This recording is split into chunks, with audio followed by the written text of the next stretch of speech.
Cumbres borrascosas, de Emily Bronte. Narración: Rodrigo Les y Terry Serafio. Capítulo 5. Según transcurría el tiempo, el señor Earnshaw no iba siendo el mismo.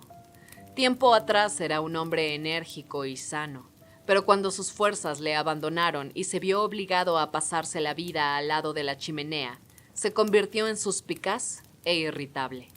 Se ofendía por la menor cosa y se enfurecía ante cualquier imaginaria falta de respeto. Especialmente podía apreciarse cuando se pretendía hacer a su favorito objeto de algún engaño o avasallarle. Velaba celosmente para que no le molestasen de palabra, y parecía que tenía metida en la cabeza la idea de que el cariño con que distinguía a Heathcliff hacía que todos le odiasen y deseasen perjudicarle. Esto iba en perjuicio del muchacho, porque como ninguno queríamos hacer enfadar al amo, nos plegábamos a todos los caprichos de su preferido, y con ello fomentábamos su soberbia y mal carácter. En 2 o 3 ocasiones, los desprecios que Hindley hacía a Heathcliff en presencia de su padre excitaron la cólera del anciano, quien cogía su bastón para golpear a su hijo y se estremecía de furor al no poder hacerlo por falta de vigor. Finalmente, el cura, porque entonces había aquí un cura que se ganaba la vida dando lecciones a los niños de las familias Linton y Earnshaw y labrando él mismo su terreno, aconsejó que se enviara a Hindley al colegio y el señor Earnshaw consintió en ello, aunque de mala gana, ya que decía que Hindley era torpe y que no haría nunca nada de provecho. Yo abrigaba la esperanza de que la paz se restableciera entonces, porque me dolía mucho que el amo estuviera pagando las consecuencias de su buena acción. Suponía que los disgustos familiares estaban amargando su vejez.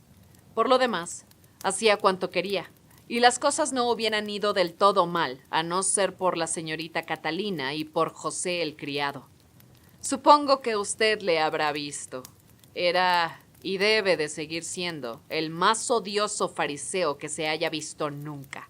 Siempre pronto a creerse objeto de las bendiciones divinas y a lanzar maldiciones en el nombre de Dios sobre su prójimo. Sus sermones producían mucha impresión al señor Earnshaw, y a medida que éste se iba debilitando, crecía su ascendiente sobre él. No cesaba José un momento de mortificarle con consideraciones sobre la salvación eterna y sobre la necesidad de educar bien y rígidamente a sus hijos. Procuraba hacerle considerar a Hindley como un réprobo, y le contaba largos relatos de las diabluras de Heathcliff y Catalina, sin perjuicio de acumular las mayores culpas sobre ésta, con lo que creía adular las inclinaciones del padre. Desde luego, era la niña más caprichosa y traviesa que se haya visto jamás, y nos hacía perder la paciencia 1000 veces al día. Desde que se levantaba hasta que se acostaba no nos dejaba estar un minuto tranquilo. Tenía siempre el genio pronto a la disputa y no daba nunca paz a la lengua. Cantaba, reía y se burlaba de todo el que no hiciese lo mismo que ella. Sin embargo, creo que no tenía malos sentimientos, porque cuando hacía sufrir a alguien de veras, se apresuraba a acudir a su lado para consolarle. Pero tenía hacia Heathcliff un excesivo afecto. No podía aplicársele castigo mayor que separarla de él, a pesar de que por su culpa siempre estaban riñéndola. Cuando jugaba, le gustaba hacer de señora, y usaba las manos más de la cuenta para imponer su voluntad.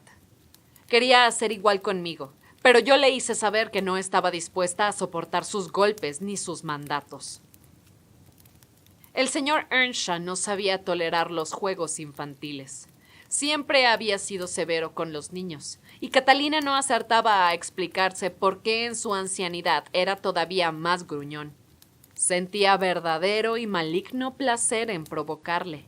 Era más feliz que nunca, replicándonos con su mordacidad y burlándose de las piadosas invocaciones de José, buscándonos las vueltas y, en suma, haciendo lo que más desagradaba a su padre.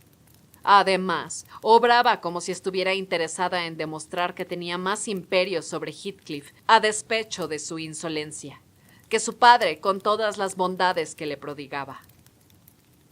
Después de hacer durante el día todo el mal que le era posible, al llegar la noche acudía al señor Earnshaw mimosamente, queriendo hacer las paces con él a fuerza de salamerías. Vete, vete, Catalina, decía el anciano. no me es posible quererte. Eres todavía peor que tu hermano. Anda, vete a rezar y pide a Dios que te perdone. Mucho temo que haya de pesarnos el haberte traído al mundo. Al principio, estos razonamientos le hacían llorar, pero luego se habituó a ellos y se echaba a reír cuando su padre le mandaba que pidiese perdón por sus faltas. Al fin llegó el momento en que terminasen los dolores del señor Earnshaw en este mundo. Murió una noche de octubre, plácidamente, estando sentado en su sillón al lado del fuego. Soplaba un fuerte viento en torno a la casa, resonando en el cañón de la chimenea. Era un viento salvaje y tempestuoso, pero no frío. Todos estábamos juntos, yo un poco apartada de la lumbre haciendo calceta y José leyendo la Biblia. Los criados, entonces, una vez que terminaban sus faenas, solían reunirse con los amos en el salón. La señorita Catalina estaba aplacada, porque se hallaba convaleciente y permanecía apoyada en las rodillas de su padre. Heathcliff se había tumbado en el suelo, con la cabeza encima de la falda de Catalina. El señor, me acuerdo muy bien, antes de caer en el letargo de que no debía salir, acariciaba la hermosa cabellera de la muchacha, y extrañado de verla tan juiciosa, decía: ¿Por qué no has de ser siempre una niña buena? Ella le miró, se echó a reír y repuso: ¿Y usted, padre? ¿Por qué no había de ser bueno? Pero viendo que se disgustaba, le besó la mano y le dijo que iba a cantar para que se adormeciese. Empezó, en efecto, a cantar en voz baja. Al cabo de un rato, los dedos del anciano se desprendieron de los cabellos de la niña y reclinó la cabeza sobre el pecho. Le dije que se callara y que no se moviera para no despertar al amo. Durante más de media hora permanecimos en silencio, y aún hubiéramos seguido más tiempo así, a no haberse levantado José diciendo que era hora de despertar al señor para rezar y acostarse. Se adelantó y le tocó en el hombro. Mas notando que no se movía, cogió la vela para observarle mejor. Cuando retiró la luz, comprendí que pasaba algo anormal. Cogió a cada niño por un brazo y les dijo en voz baja que subiesen a su cuarto y rezasen solos, porque él tenía mucho que hacer aquella noche. «Voy primero a dar las buenas noches a papá», dijo Catalina. ¡Oh, ha muerto! ¡Heathcliff! ¡Ha muerto!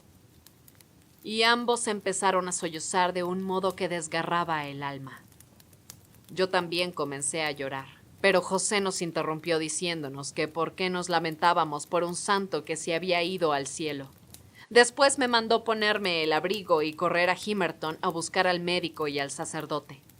Yo no podía comprender de qué iban a servir ya uno ni otro, pero, no obstante, salí presurosamente, a pesar del viento y la lluvia. El médico vino inmediatamente. Dejé a José explicándose con el doctor y subí al cuarto de los niños. Tenían la puerta abierta y no habían pensado en acostarse, aunque era más de medianoche. Pero estaban más calmados y no necesitaban de mis consuelos. En su inocente conversación, las ingenuas almitas se describían mutuamente las bellezas del cielo como ningún sacerdote hubiera sabido hacerlo. Mientras les escuchaba, llorando, no pude por menos de celebrar el que nos halláramos allí los tres juntos, a cubierto de mal.